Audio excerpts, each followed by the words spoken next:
Okay, hello, hello, hello. Welcome to everybody who is watching and listening to us right now. This is Melanin and Moonlight. I am one of your co-hosts, Tyrell Collins. I'm the other Vernon Scott, and happy to be here. Hello, hello, friend. How are you doing today? I'm doing good, right? At the time of this recording, this is around the nature of Valentine's Day, everything like that. So, Brandon, did you do anything for your Valentine's or anything? Well, if we're gonna talk about it, we might as well. Today is the 15th, and I like to call that the sideline appreciation day. So, if you're out here with your sidelines, I hope you're having a good time. Yeah. I don't know what's wrong with my voice today. Well, it's probably because of karaoke yesterday. But anyways, so yesterday I spent the day at karaoke singing love songs. So that was fun, and I really enjoyed doing that. In terms of who may have been my Valentine's, we actually had a conversation earlier on, like I think it was 3, 4 weeks ago. It was some time ago. And I asked because I would have made the trip to go see him for Valentine's Day. But Mm, I was like, how do you feel about the day? And let's see where that is. And well, like yeah, me, I don't too much care for the day you're in right. general. And I told them like, look, the way I see it, if my partner feels as though that Valentine's Day is the only that they have to feel special on that day, I'm doing something wrong.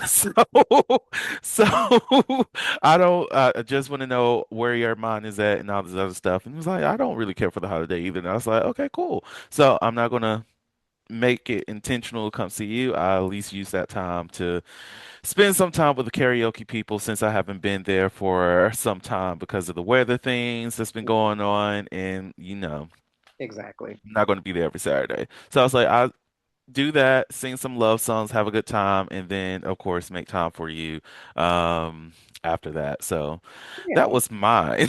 What was yours like?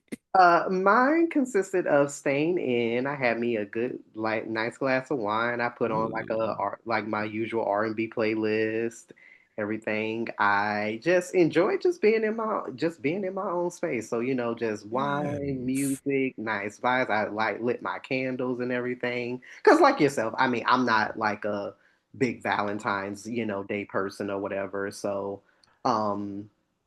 Yeah, yeah. I mean, it was just a typical, kind of like Saturday, night for me. But I said, well, for all the people that's, celebrating they love or they makeshift love or whatever you want to call it out there, I'll be with y'all in spirit, while I remain inside my home where Listen, I pay rent. okay. Because I'll get into that in a second. But like treating yourself, dining and wining yourself is a beautiful Yeah, thing, it's a and I beautiful need thing. more people to do it and get into the habit. Now, this rent situation, I'm paying money on the place that I'm renting or even own. I'm going to spend all the time in there. Like, Yeah, it's just like why would I pay for something that I don't be in? Like I don't and I just fail to understand for people who are just like always traveling all the time, and stuff. And my thing is like if you gonna do that, there's nothing wrong with that. Travel, see the world. No, hmm no thing about that.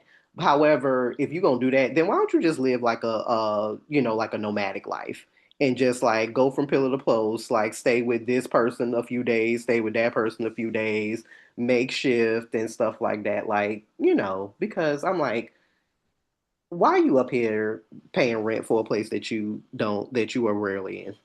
Right. Like my thing is, especially if you're paying what these rent prices are today, oh my God.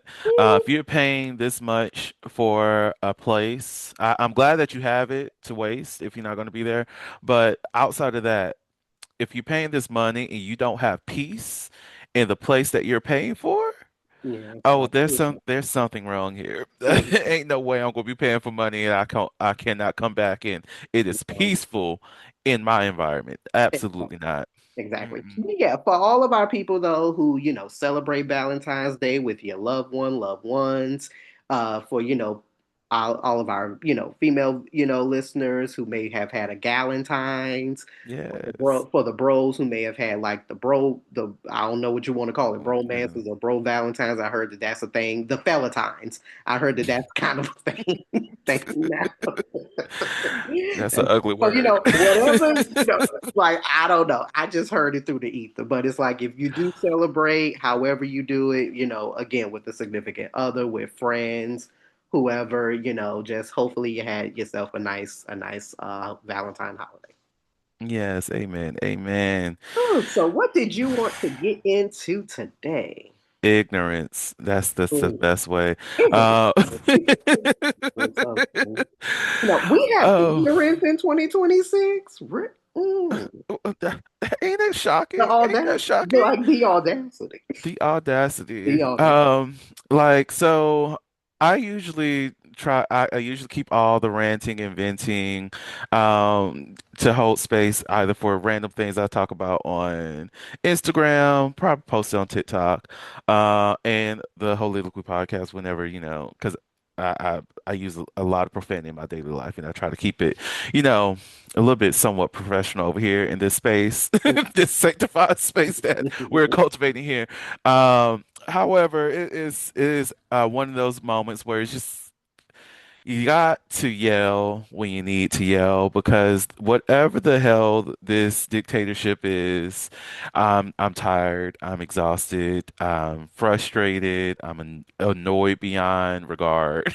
Like this recent, specifically this recent situation with the orange asshole. Well, I feel like that's a disrespect to assholes, even the smelliest of those, to be compared to that man. But for the lack of better words, that orange atrocity. There we go. Look at that. That happens to be running for dictator of this country that has so many problems outside of that motherfucker to post what he posted not too long ago of the Obamas being depicted as monkeys. That part, not surprising to me. The reactions and all this other stuff is the thing that is really annoying me because all I gather from this is that you all knew that one, you already knew he was racist. I know that y'all gaslighting people trying to say that he isn't.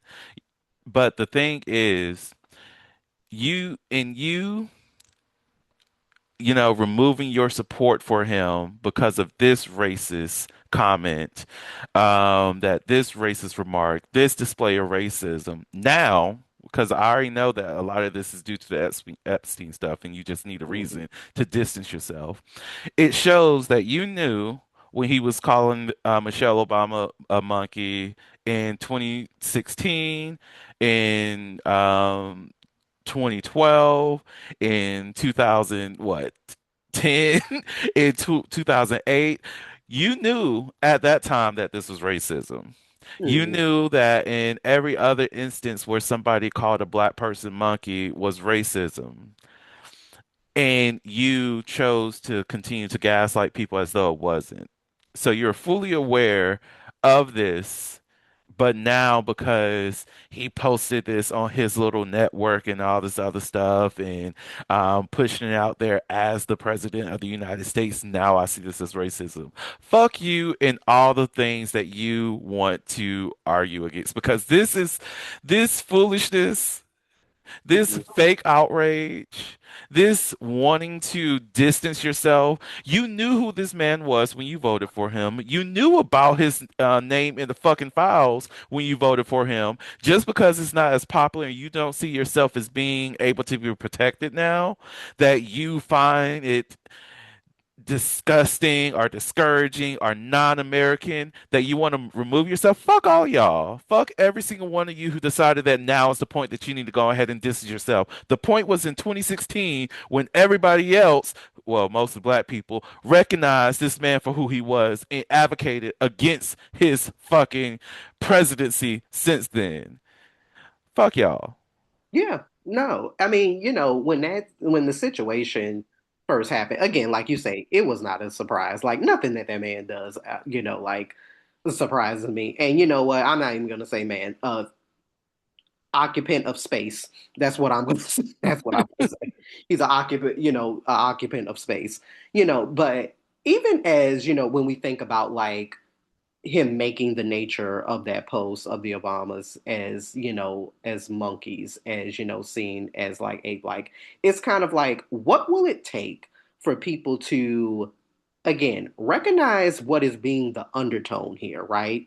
It's not just like the animal he chose, right? It's actually a very racialized comparisons of how black people throughout history, you know, were called apes, were called monkeys, and were used as a way to justify the nature of slavery, segregation, ongoing discrimination, right? So it's like you said, oh now like we want to have a wake up call. Like, didn't have that, back when this was first happening, and Mhm. that's why I don't get as enraged with him when he does things like this, because my thing has always been he has always shown you who he really is. And for me, I would rather you just show me who you really are than for me to like live in a false than to me to live in falsehood. And then Mhm. you just do something that's outrageous. So a lot of times the things that he does, yes, it is atrocious. It is downright degradation, inhumane, all of the types of isms that we can muster up in the vocabulary. But does it shock me? No. And so when no matter if we're talking about this situation with the Obamas or what's happening with ICE and protests, the Epstein files, everything like that, it is like, why are you shocked? Or it's like, or you didn't care about the nature of unlawful deportation when it wasn't affecting your skin color. Mhm. So, oh, now because of the fact now we're actually targeting other groups, it's like, oh, okay, now we care. Mhm. Now we care. Or now that he has now posted this, what he feels is true, or Joe, or whatever it is that he wants to feel about the Obamas, that it's like, oh no, like like, or even like when what is it? What's the senator's name? Like Tim Scott, right? He Mhm. called like the depiction like the most racist thing he's seen out of this White House. Really? In that the ICE deportation, in that the rhetoric that he's been spewing this entire time. Yeah. So I'm like, oh, okay, that's what we doing. Like, okay, okay, if you want to give yourself props about like, okay, saying this is racist, great, clap a hand, good for you. Right. Uh, let's stop. Akun just now realized. Exactly. Like, It's the fuck? like alarm bells, hello. And I am glad, I'm not gonna say I'm glad, but a lot of like our culture people are so are so fun because I love how we keep standing on this business. It's like, listen, we didn't create this problem. Listen, Y'all did. It's like, listen, I am going to live my best life regardless.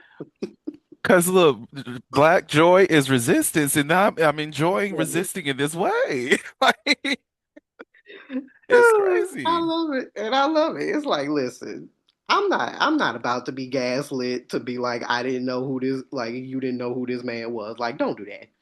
It's like I don't know if you saw the video, the guy who had the TikTok craze of he'll have the thing in the background, surprise, surprise, and he'll kick up his leg. That's how I feel all the time of the racist whites realizing that the racism is here, or the history of these things, because we're not surprised. We're having a good time. Exactly. And then what is so ingrained is how I always think about like how other countries are always looking at us, right?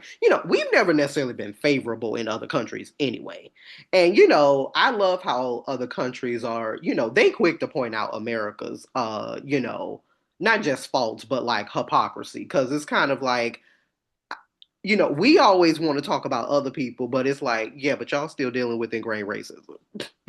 And it's not Okay. to say that racism does not happen, of course, in other countries and stuff like that. But it's like America just has this history of thinking that, you just like we just better than everybody. Hmm. Our shit don't stink. So it's like, and now we literally have somebody in office that has no type of civic decorum, no type of leadership. Like you say, it's a dictatorship.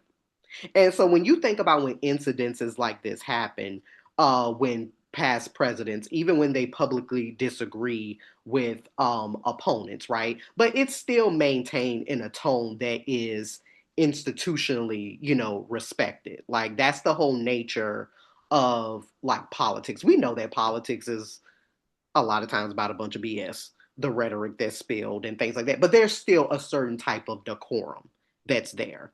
And the fact of the matter is that we have, again, an occupant who takes up space in the nature of him, being in office, and whether or not you view him favorably or not, this is a kind of isolated, kind of incident that speaks to a larger kind of cultural conversation about what Hmm. leadership looks like in America, and Right. particularly how political language and imagery, as he, posted, can either be a bridge or it can inflame racial and societal divides, right? So it's kind of Hmm. like, and as I think about past politicians, because even obviously, of course, Barack Obama's my boy, always love Barack.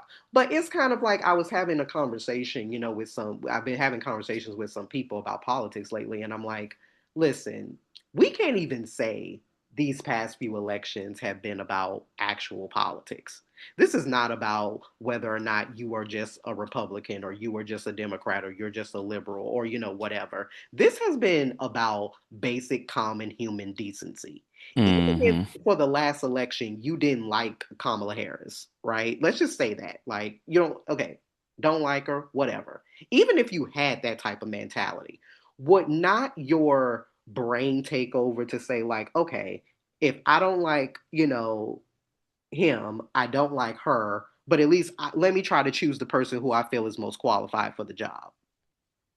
We don't even do that. Hmm. So it's no, surprise like how, I love how Michelle Obama came on and she's like, look, don't be trying to gaslight and hype her up to, like become like the first like woman president when it's clearly demonstrated about how sexist our country is. And in some arguments, because people have the sexism versus racism conversation, every day. And it's kind of like, both are very steep, but in a lot of circles, people feel like, sexism kind of takes, number one. It's Mm. a shame to put them in, competition because both are wrong, but, as wrong as three left shoes. But it's like, this past election taught us how truly sexist, our country really is and always has been. Right. So, Right. but yeah, this whole incident though, it's like, Like, we laugh because it's so ridiculous. It's just so ridiculous. by any chance, have you seen that video clip between Andrew Schultz and Charlemagne? I think I saw a little. I think I saw a brief clip of So, like in that conversation, which I'm not giving Charlemagne any credit because he knew who this dude was and his racism for a long time, and he has yet to really and truly push back to the in equitable in a effective way. Let's put it that way. However, in this conversation, the thing that really stood out to me was when Andrew Schultz was talking about he's shocked to see how ICE was, shooting U.S. citizens or whatever, and that law enforcement, even though technically speaking, they're not law enforcement. But anyways, how law enforcement is willing to do certain things like this. And Charlemagne, to his credit, was like, but this is something that essentially was saying that this is something that has been normal. This is something that this is not the first type of situation like this. This is not the first time law enforcement has uh, enacted in this way, especially to white people. especially to white men. I'll get Exactly. back to that. But like, and for whatever reason, well, Andrew Schultz kind of admitted like, yeah, the racial component here is the thing that hit home for him, and that he was comfortable in the fact that this was only happened to black and brown people, right?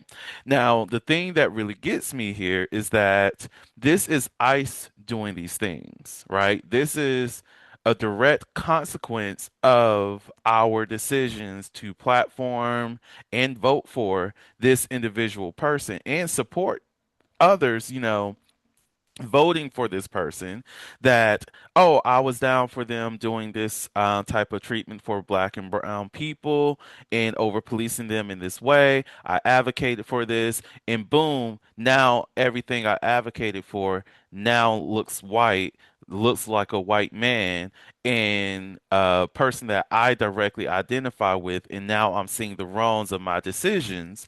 But guess what? Law enforcement, actual law enforcement, police officers have been doing the same act towards black and Yeah. brown people, white people, all the time. Why is it that you didn't see the connection of that happening well before this? Right? That when you hear the rhetoric of, I'm going to have them going out there and just doing mass deportation, you didn't think that, well, law enforcement has been abusing their power against a lot of people. So I don't like that. I don't want to root for that. However, in this again, non-law enforcement agency, giving them the credence to do this within our cities and outside of the border, maybe that sounds good. Maybe that is the thing that I want to do. Like, why is it that you did not realize that the And harm is going to come to your front door for real? it's just so ridiculous. It truly. And again, I just have this thing about, you know, when people want to act shocked, and I'm like, why are you shocked? Like, again, why are you shocked? And and it's like when I hear some of the white creators talk about like they bring black people into this, saying, well, black people need to be out there protesting and all this other stuff, which I do agree. There are certain things that we do have to continue to protest, but we don't have to be outside to protest for one. But even if we choose to do so, we can do that on an individual level, and we don't have to do that as a community because we've been out there doing this as a community. And I don't think many of these creators realize that it's not lost on black people what y'all are going through. It's not that we're not advocating for you all. It's not that we're not willing to stand in solidarity. It's not that we are not currently standing in solidarity. It's just that we know that putting our bodies on the line is not going to be fruitful for Yeah, us in the end because the same way that we've been doing that for such a very long time, once we do gain something, you all are going to find a way to spit in our face. yeah, So we might as well just allow to see what happens. Of course, we are going to be there when it's in our neighborhoods. We're going to show up and again advocate for those who are harmed in this way and continue to spread the messages of all victims of this regime, especially those who are black, because we know that they're not going to be amplified the way that they need it to be. The same way that the situation with Keith Porter happened, and we didn't hear about it until after the white woman. And again, all of those are important, but it's just how we choose as a society of leveling our showing up that for that importance, right? exactly. That those babies who were tear gas, their lives are just as important as the people who lost their lives. Even though it was black babies who were tear gas, their lives are just as important as everybody else who is being impacted here. The Haitian immigrants, the Honduras immigrants, the immigrants of Mexico, or any other immigrants that's within this country, the ones who even came over here during the start of the Ukraine incident, the war that Russia started. Their lives are just as important as those other immigrants who came here that may be of a different hue. But Exactly. the thing is, as a society, we tend to not show up for those people. This stuff with ICE did not just start at the beginning of this year. They've been locking up black and brown American citizens since what, March of last year? Exactly. And this has been known, and y'all were quiet. Exactly. And I think that, with society about how I think how we're viewed as a culture of people, meaning black people, that is that we're always angry. We always need to get over something. And my thing is, but we don't tell that to other cultures though. Like I have never seen not one or heard of one black or brown person telling people of a Jewish faith that they need to get over the Holocaust. Right. So it's like, but and I find that to be funny because I heard that like in a comedy special or something like that where race was being brought up. And it's like it does plague that question. Like, why is it that when it comes to seeing the light or moving past something that black people are one of the only cultures of people that are told to like get over something. So, and my answer to that has always been, well, when our people have, stopped paying for the sins of your ancestors, maybe that's when I'll get over it. If Mm, you want a timetable, that's a timetable for you, so. exactly. So yeah, this whole aspect about just the nature of ICE and what is happening with deportation and things like that. Again, all of these people getting online like they shocked, the reason why they're shocked is because it's happening right in their own back door. And Exactly. now because you feel like, oh, now this is affecting me, now all of a sudden I care. And like I say, as a culture, we minding our business. And that's just how it has to be, unfortunately. So, It's like you can't act as though that we asked for any of this. You can't act as though that we wanted any of this to happen. None of us did. no, absolutely not. Like truthfully, black people just for many years just wanted to mind our own business and exist and be able to do the things that we want to do without there being any interruption how we choose to enjoy and live our lives. But that was too much of a threat. Yeah, no, because everything we do has to be policed. Everything that, you want to build is literally built on the backs and the sweat and the tears of our ancestors.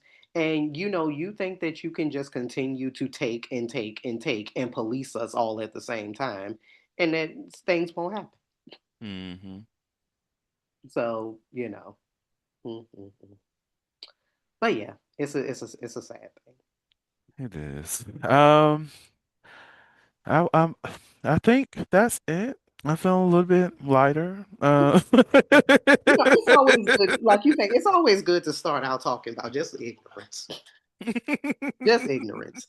And speaking of ignorance, something else, that kind of made its wave, through uh the nature of the social media this week is the ever prevailing conversation in, I'm gonna even just say, the black and brown LGBTQ community, specifically um uh with same gender loving men, gay men.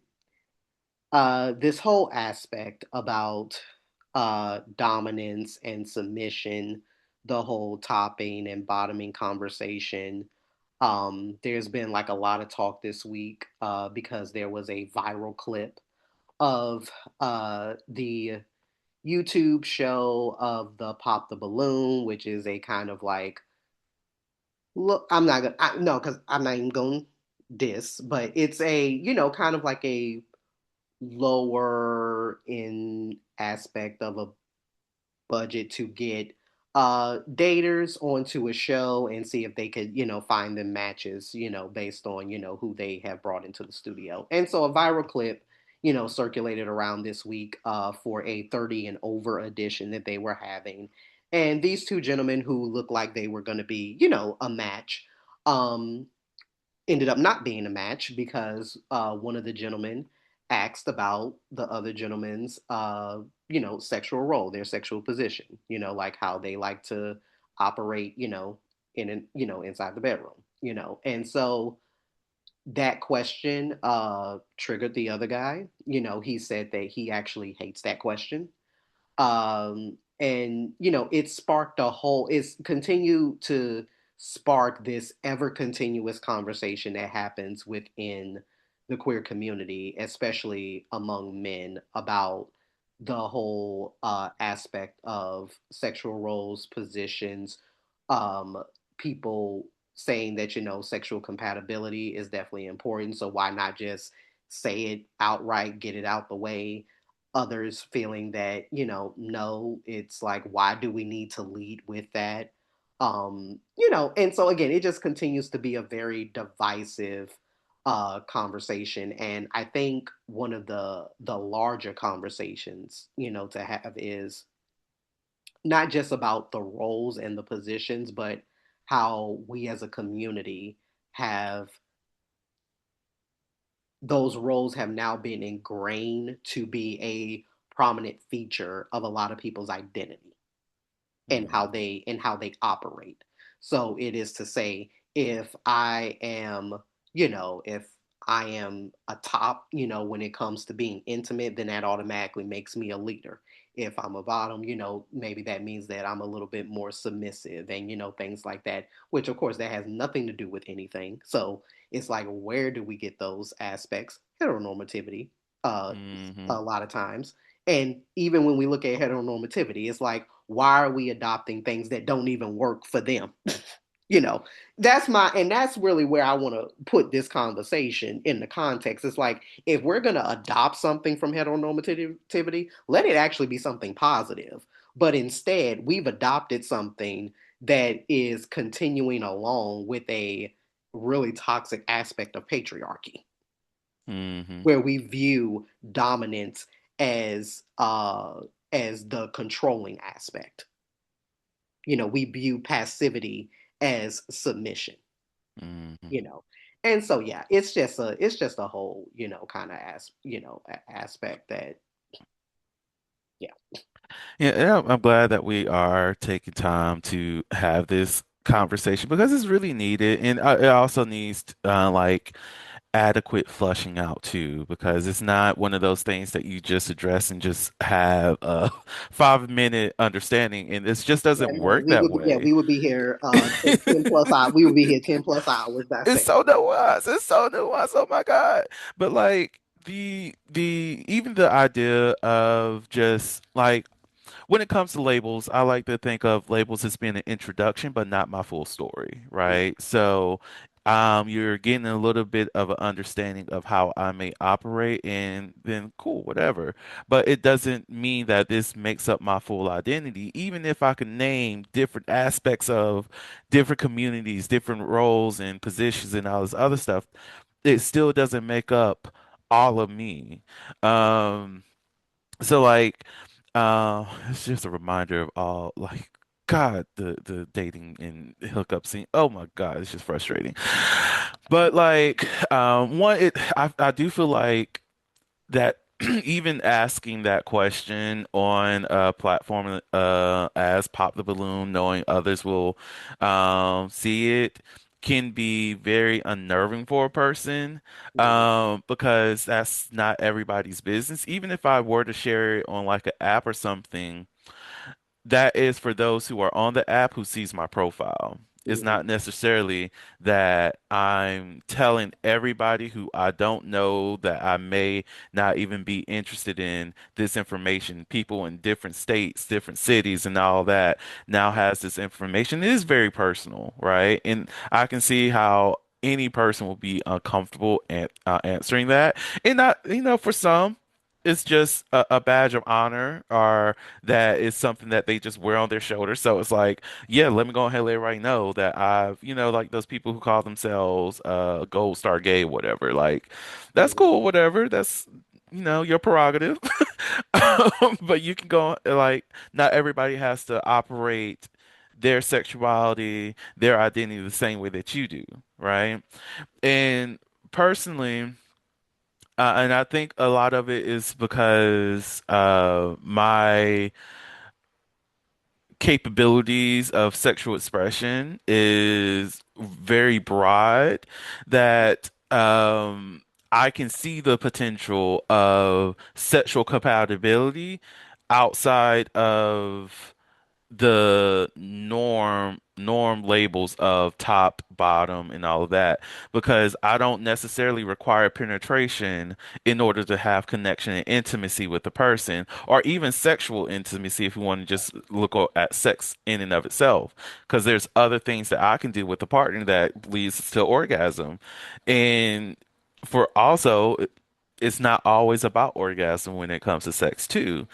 Um, and I think because many people just their image of sex only goes as far as penetration, that Mhm. that's where we get this misunderstanding of sexuality and sexual expression, that we only think that, okay, me as a top, I can't date another top, or I can't date a verse guy because I won't be able to please them, or me as a bottom, I can't date another bottom, or I won't be able to please the verse. I have to get a top because of whatever the heck is going on there, Right. right? Yeah. Yeah, and and again, I think that we adopt these scripts, And again, Hmm. I'm not even going to say like heteronormativity is like the sole, kind of factor, because it's like the idea that, the receptive partner is passive, is weaker, or, more feminine, and that the penetrative, partner is more dominant in control, more masculine. Hmm. That's not, of course, inherently queer, but it is borrowed from heterosexual scripts, you know. Hmm. And so what I fail to understand is, as we have supposedly evolved as a society, that, when are we going to start to understand, especially for men, we we we don't have male female dynamics. We're not women. Like, we're not being gendered as women. Like, there's no Hmm. built-in gendered, what's the word I'm looking for? Polarity Hmm. here, you know, that makes one role inherently superior or subordinate to another. I wouldn't even view that in a heterosexual, kind of space. But because we have prized masculinity and dominance to be the main thing that people want and seek, like, it's part of currency, it's part of what Hmm. we think of leadership, and just all of these things. And I think the reason why, as a queer community, we cling to that is because patriarchy is always a kind of sticky thing. um so desire is a lot of times tied to these aspects of status, you know so when if you are someone who happens to bottom, right, and you're mocked as being less than, that's misogyny talking. Hmm. If you are more so, you like the top, that it's assuming that, you know to be emotionally unavailable, or like this alpha, that's like the patriarchal fantasy, right? Hmm. So when we even discuss these aspects about, well, how does like leadership fit into that? Well, when leadership in relationships defaults to um top versus bottom, right? Again, that's like modeling scripts that, we've grown up with. And again, I will say, it's not something that has been totally on heteronormativity, because if we think about it, I mean, I think the reason why we are in this place in 2026 is because so much of, you know, being, on the queer spectrum has been lived in the closet. Hmm. And as much openness as we feel, we have to also really recognize and understand that it wasn't until what, I want to say, what, 50 years ago, that we just started seeing depictions of ourselves on television, which are still far, if far and few in between, and actual good depictions uh, Hmm. are very much way less. And I think in the retrospect of us trying to create community, it has also made us very, one, judgmental of each other, but two, we have, as I think, not just the show Pop the Balloon, but I've also seen in like social media conversation, it's created the what I like to call as like the sister problem. So if you ever realize, whenever people are on these dating shows, or even people in the comments talking about like, oh, they would never go out with so and so because, yeah, no, like they sister, you know, Hmm. or because like, oh, they know for a fact like they are another bottom, or like something like that. It you know it is, first of all, it's desexualizing you immediately, Hmm. and then you're putting people in the friend zone before even possibility, right? So it's kind of like I'm categorizing you as non-romantic without even knowing you like that, you know or when I've heard some people say like, oh yeah, like, no, I couldn't see them as a romantic interest, like we work in the same field. And I'm like, and so what? Like, so what? I just don't understand some of these reasonings. Hmm. So I'm like, you cannot have sex to be the main component in which you are assessing compatibility. Yes, for a lot of people, sex obviously is important. If we actually really think about the basis of really what makes a relationship, sex, to me, I guess I can say in my opinion, sex is maybe about like a good, like, I'm going to give it like a good 10% of actually what makes a relationship. However, that 10% is very important. And it's not because of the sexual roles or the positions or anything like that. It's about what ways do we actually talk about intimacy? And Hmm. that is the explorative aspect and the exploration. And so when situations like this happen where somebody is being asked in front of a public audience, or even being asked in private on like a first date about like, sexual compatibility, I think that there is nothing wrong with talking about sex on the first date or anything like that. But I think the timing matters. I think about how you approach the subject matters. If it's even a simple thing of just saying, hey, I'm really enjoying our connection. Like, when it feels right, I love to talk about what intimacy like looks like for you. Have other things that you're concentrated on, shared Hmm. interests, shared values, actually making sure that you're even compatible. Because again, if all you're doing is looking for a hookup or looking for some sort of sexual encounter, why are you even trying to put on this facade like you're trying to date this, you're trying to date this person anyway? Hmm.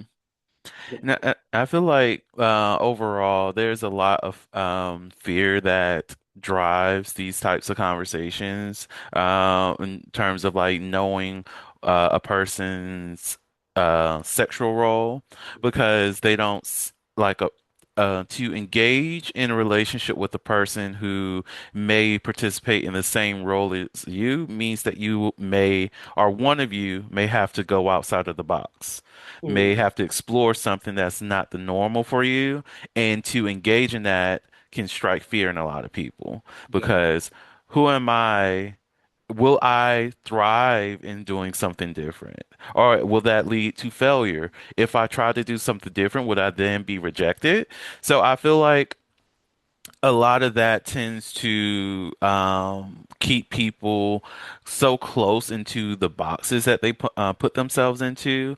And I also think about conversations that the older generation has had about this development of placing your identity around your sex role because I forget who it was that was having this conversation with another person. It might have been a T.S. Madison episode or something, but they were talking about how no, it wasn't T.S. Madison them, but they were talking about how back in the day if you just going to be meeting with somebody at the park, you're not having conversations about who's the bottom, who's the top. That language wasn't even there.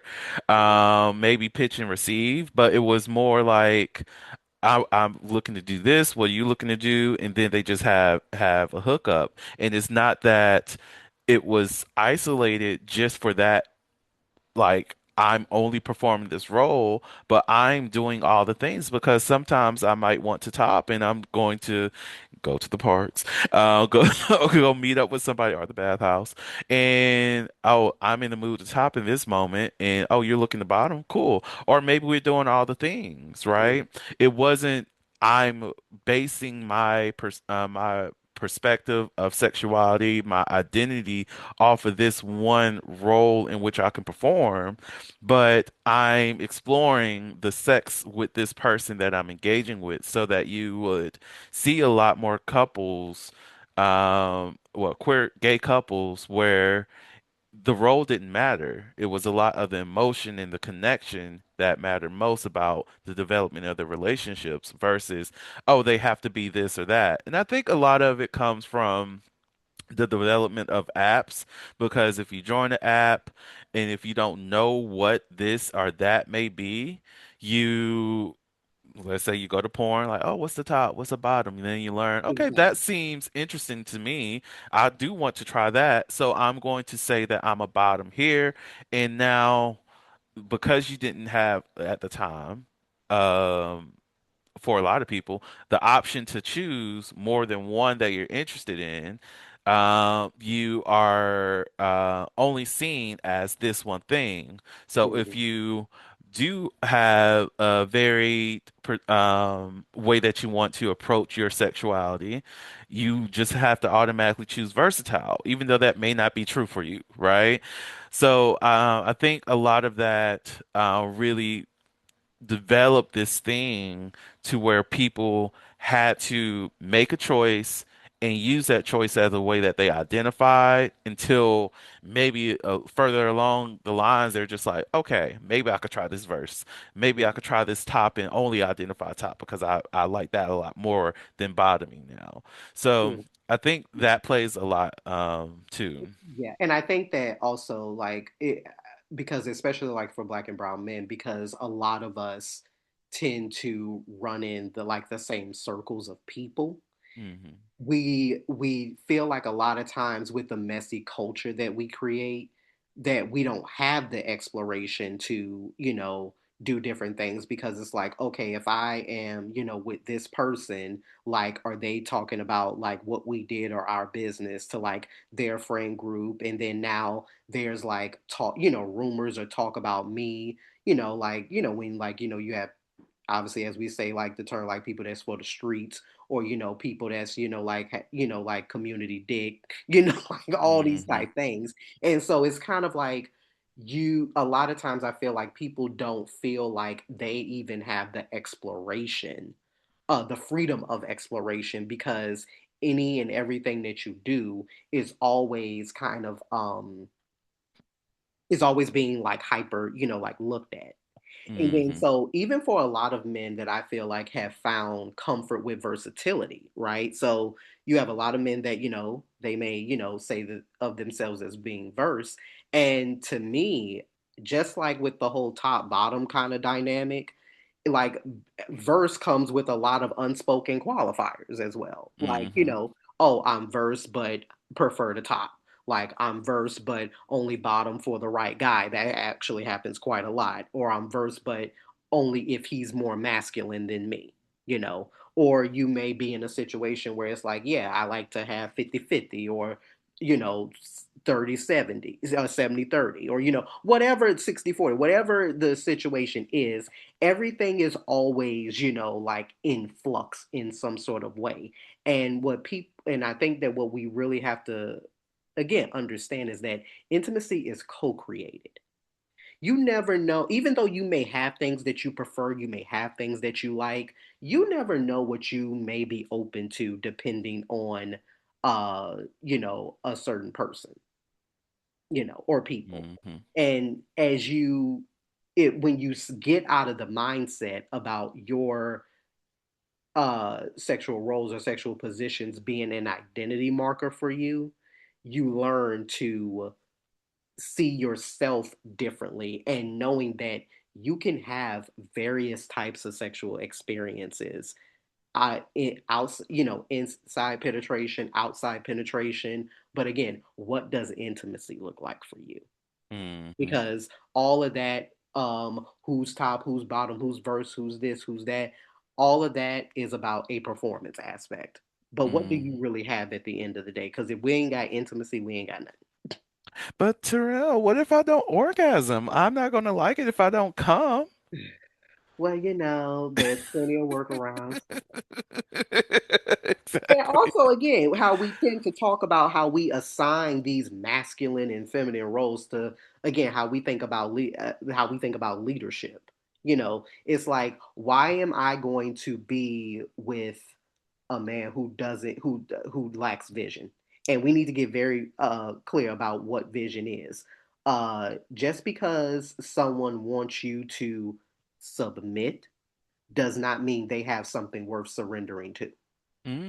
So Hmm. like when you Hot fire. leadership, yeah, so leadership is about vision. It's about being emotionally available, having emotional regulation. Where's the consistency? Where's the accountability? Mm. Where are all these things that actually make for leadership qualities? So that's what I've often had about, when we get into these identity markers and how this gets associated with that, this gets associated with that. I'm like, I wouldn't trust you to drive me up the street. Like, Okay. Yeah, and speaking of leadership, is believing that you automatically have those leadership qualities. yeah. If you're not, and some people may think just because I'm a leader in the boardroom, I'm actually a leader. No, Mm, you earned a position, right? And that's great. Love that for you. But leadership goes beyond just having a title. yeah. Leadership goes in, like you were saying, having vision. There's emotional intelligence that's needed. There's being able to create a plan. There's so many different things. And then when we think about sexual leadership, Mhm. that is also being willing to listen and follow and be attuned to the other person's needs, and sometimes expecting what those needs may be if they may not be in the right position to communicate those things. And if you cannot do those, then we need to reevaluate how much of a leader we really are. Because come And, on now. and look, it's a PSA to all of our men out there. It's like, listen, you don't get leadership because you're more masculine. You don't get Mm-mm, leadership because you make more money. You don't get leadership because you're louder. Like that, mm-hmm, those are not qualities of a of a leader. Again, you get mm-hmm. leadership when you actually demonstrate actual vision. Exactly. And even going into those the dom and sub thing, like I've said it before, said it in different aspects. Like I do see myself more of a switch, but I'm quite a dom personality. And it's not necessarily out of a sense of control or anything of that nature. It's just my personality. But like whenever I see other people who identify themselves as dominant, and I always want to know, what do you mean by dominant? And soon as you move into having conversation about being aggressive and all this other stuff, it tells me that, oh, you're not somebody I need to commingle with. You're not somebody I should have a sexual encounter with, because aggression is not assertiveness and is not going to express the needs that I want in a sexual encounter, especially if I want to be a bit more submissive. And anyone who knows about domination and submission, you know that the person with the power is the one that's the sub. So, Exactly. Exactly. Or even again, if we talk about these dynamics of, just let's just talk about penetration for a minute. I mean, if we talk about the real aspect of top bottom. Let's just take that for instance. If Mm, we think about it, I mean, it's kind of like, look, if we're going to equate bottoming to submission, then we would have to also say, like, okay, for men who bottom, like, you are the ones that control the access to sex. that part. Because naturally, if you refuse, then what is it just now tops got to figure it out?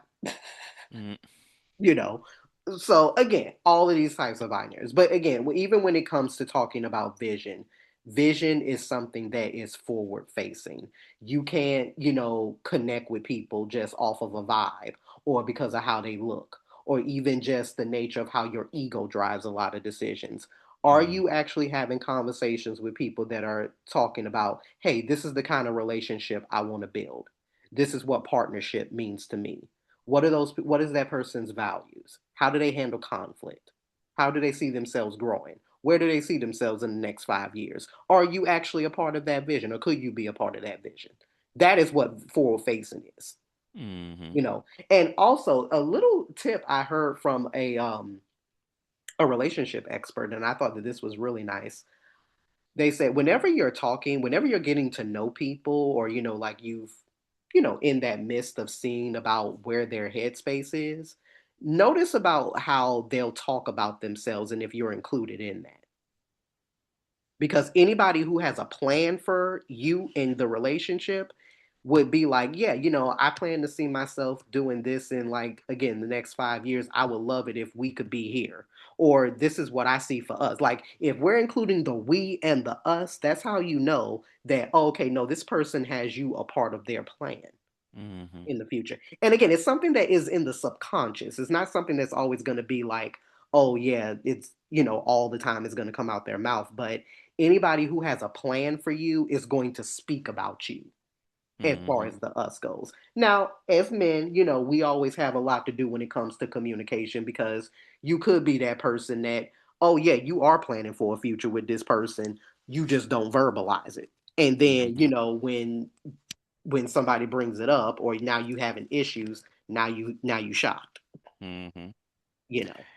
And it's something that, because I 100% agree with that, and it's something I will even add on to that is whether or not they're willing to include you into some of their future plans. Yeah. In terms of this is something that I was thinking about doing. What are your thoughts? Hmm. Right?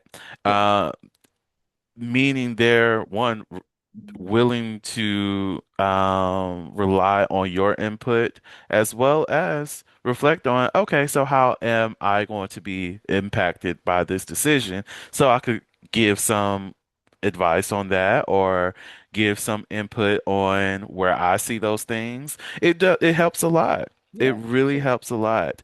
It really does. Um, And everything that we've been talking about, to our listeners, to our viewers out there, I want to make it, really clear that this is not a bashing set. This is not anything to bash about if you prefer, of course, certain dynamic roles in relationships. There is nothing wrong with wanting dynamic roles, in mhm, relationships at all, no matter if they are sexually, no matter if they're identity led. There, again, there's nothing wrong with it. However, do not let it eclipse the fact that you roles require readiness. mhm, So to not let your entire aspects of how you view compatibility be based on sex. exactly. Do not, again, sex is important, but do not have the entireness or the even entryway of your compatibility to be based on sex, because again, you don't know what it is that you like or would be open to, or things like that. And to me, I'm like, I would think that we hopefully we want to connect human to human. Mhm. And again, it's not to say that sex is not important. Sex is the most definitely important. However, why is it the leading thing? Right. And I have a quick message for the bottoms out there. Take control of your sexuality first and foremost. Give freely of your sex on your terms and not on anybody else's terms. So if you want to be a cum dump, make sure that is on your terms. I'm not judging anything like that. You do your things. You do your things. But be mindful that it is on your terms and nobody else's terms, Yeah. right? And, You deny. If they be like, oh, I need you, you need to pull up, blah, blah, blah, blah, and you know you're not ready, just go ahead. Well, you need to go ahead and find you somebody else because you ain't fucking me at the last minute. Or if I'm free in an hour and I feel like doing the work for you, then we can go ahead and make that happen. But yeah. make it last on your terms. Deny these motherfuckers. And I'm not saying that, you got to go completely left because, of course, when we're talking about chemistry and all those type things, Hmm. those all things are important. But guys, let's also stop. Let's stop being so judgmental of people. Like, Right? as soon as you see somebody, it's like, why you up here judging the shoes they got on, or they have a funny looking hat on, or whatever? Like, okay, something may not be your style, but you just up here dismissing people before they even open up their mouth. It's like, what is that about? Hmm. You know? Those are people who do not want a true relationship. Yeah, it's like you want a relationship for the optics of just saying that you have somebody, but do not want to actually do the work that is required for a Hmm. relationship. And that's the So, thing to always be mindful of too. yeah, relationships are work. And I will say this, sometimes the person, you would have labeled as like not your type or not my type becomes like the safest body you can ever touch. Mm, So again, I think it's great as a somebody who is a proponent of multi-dating. I think it's good to multi-date, and multi-date does not mean multi-sleep with everybody. mm, yeah. So again, because people conflate that, it's like, no, multi-dating does not mean sleeping with multiple different people. Now, again, that's not to shame anybody if you are, because if you are, as long as you're being safe, you're being responsible, do you. But it does not have to necessarily equate with that. You should want to date multiple people. You should want to get to know about things that you like, things that you don't like, getting to know different kinds of people. That does not mean Mhm. that if you go on a date and it doesn't work out, that, oh, all of a sudden now all of your time was wasted. Again, if you need to date, then you need to get one of them dating for dummies books or something, because you need to manage expectations. For all of my ballers that are out here who love spending a good dime, do not go and spend your money on something that is a first meeting or a first encounter because you feel like you got to show and throw case your money around. Like, Hmm. again, that does not make a relationship. Exactly. And you're setting the tone of what to expect in a relationship, and that's the thing that most people need to be mindful of, regardless of like who's paying for the first date. That does set the tone for how things are going to be going forward. So if you feel like you want to go ahead and ball out that first time, just be willing to ball out every single time. And if the things don't work out, you can't hold that to the other person. That was a decision that you made for yourself. So starting things out like I'm a firm proponent of just suggesting, going Dutch the first date. And Yeah. I only suggest that because I love to see how a person treats themselves so I can get the knowledge of how they spend on themselves so that I can meet where they are if Yes. I want to, take control of the full date. Yes. And I love like something that is low stakes, like, hey, let's meet for coffee. Let's, Listen. let's do something that is, just low, just very no pressure, things like that. Now, the one, and to give kudos though to some of the gentlemen I have seen in the pop the balloon segment, and I can't believe I'm giving compliments about something. But one of the things I would like to highlight as a compliment, a lot of times it has been asked from a lot of the daters, like what they would what's like their like ideal first date, or something. And I do like how a lot of the gentlemen in those lineups and things like that are expressing like their creativity, their activeness and things like that. So a Hmm. lot of them say like, no, I don't really care for, like the traditional, like going out to dinner, just sitting across from a table, things like that. It's like, let's do something fun, let's do something interactive, where we can, again, co-create an experience, get to know each other, things like that. So I am liking the fact that, it seems like more and more especially men, are actually thinking, like a little creatively and outside the Hmm. box. And, and again, there's nothing wrong with a dinner date. Like, hey, feed me. I'll take a good meal. There's nothing wrong with that. But the fact that we don't necessarily just have to like have like a dinner date, the fact Right. that we can do something more innovative, something more creative, So, Exactly. so And I shout out to the guys who think like that too. personally, I'm like a dater. I actually do enjoy coming up with dates for myself or for a person that I'm dating. It's just fun. Yeah. And it's like I'm excited to do this thing. And it's something that I'm interested in. And I've already had the conversation about, what things you're interested in too. So it's like, I'm going to make this work. Work, yeah, Like, oh, Jesus, it's so because it's much like fun. I'm never gonna be able to have this particular experience again, and that's what makes I think, and I think that that's enough. And again, to go back to the nature of why you should multi date, dating should be fun. Dating Hmm. should not be exhaustive. Like you should not be putting your energy in into trying to establish connections that like you just feel like don't go anywhere. Like I don't think that that is the purpose of dating. I think dating is to if you're dating with intention. It shouldn't feel like that. Yes, you may have two back-to-back dates on, 2 weekends, and then hey, you may not have another date for 3, 4 months, and if it happens like that, then it happens. But for because for me personally, I can only speak of half experience. I've had like two good dates, two bad dates for all of my dating experience that I have, which is very minimum. But I will say that just because I may have had dates that have not gone as well, again, I still take the lessons from them. It doesn't make me Hmm. jaded to dating. It makes me actually more intrigued. It makes me want to open up more. But I'm not going to do that with majority people who like, yeah, this is just like wasting my time. Like I feel like I'm Right. just wasting my time. Honestly, I challenge my couples that I work with to find free dates. Like Eventbrite is something that is known in my sessions. Okay, I'm quick to Yeah. be like, hey, go ahead and look at Eventbrite, and I need to start saying meet the Meetup app as well, but I'm not familiar with it. But I know they got some stuff over there. Yeah, But just yeah, tell them like, get it, fine. Just go to the free section, look at things, and do those. do those. Yes, there are so many activities and things that you can get involved in that you didn't even know that you would enjoy. Like co-create, like create a new experience for yourself, and you will Hmm. be surprised about like the people that you'll meet. And when you put yourself in different surroundings and environments, like you never know who it is that you'll meet. Exactly.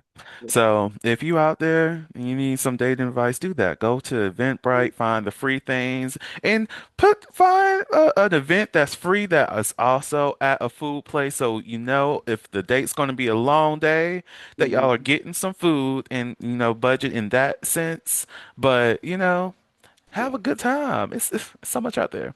But anyways, before we But close. yeah, in all though, it's just a lot of things that we have to continue to um have conversations about. Again, I think the main takeaway here is that again, even though sexual roles, things like that are important, we have to make sure that we are actually testing what real compatibility is. Do we communicate well? Do I actually Mhm. feel emotionally safe with this person? Again, how do we handle conflict? What type of relationship do we want? What's our attachment styles? Again, so many things that are more important that are more important. And again, it's not to say sex is not important, but there are Mhm. other things that are important before we even get to that conversation. Exactly. Because again, you may get to some of those conversations and it's like, well, based on how we mismatching, I don't really see us getting to sex anyway.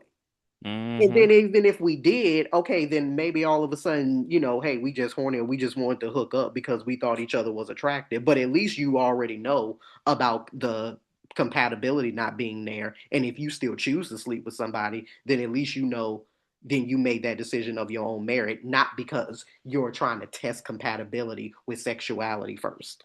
Exactly. So that's all I gotta say. Learn to ask better questions. And I say my last little bit is that there comes a point, especially in long-term relationships, where you'll end up having to reprioritize sex. And not that, again, it's still going to be something that's important to the Mhm. relationship, but it may become something that you're engaging in a lot less frequently. Yeah. So, really having an idea of other aspects that provide intimacy outside of that is going to help the relationship in the long run. Mhm. So, And again, you think may be about it. surprised about how often, someone who isn't your usual role or preference, actually feels how you actually feel different when there is trust, there's chemistry, there's safety, there's all these other things that heighten and may actually move your needle of what you actually think of as your preference. And again, that gets into, yeah, this is what I want, but this is maybe what I need. That part. So, All right. Well, with that being said, I feel like that's a yeah. wrap for this episode. You agree? Exactly, yes. Again, we had to call out some ignorance, in two types of different capacities, talk about some controversial things. That's what we always do. And, if the world just listened to us, like, Mm, we wouldn't mm, be having these problems. So, no. The queers and the femmes, if the world just listened, specifically the black queers and femmes, if yeah, the we world really just listen to us. listened. Like there's some films that we just need to go ahead and put them over there because they're too stuck in man. But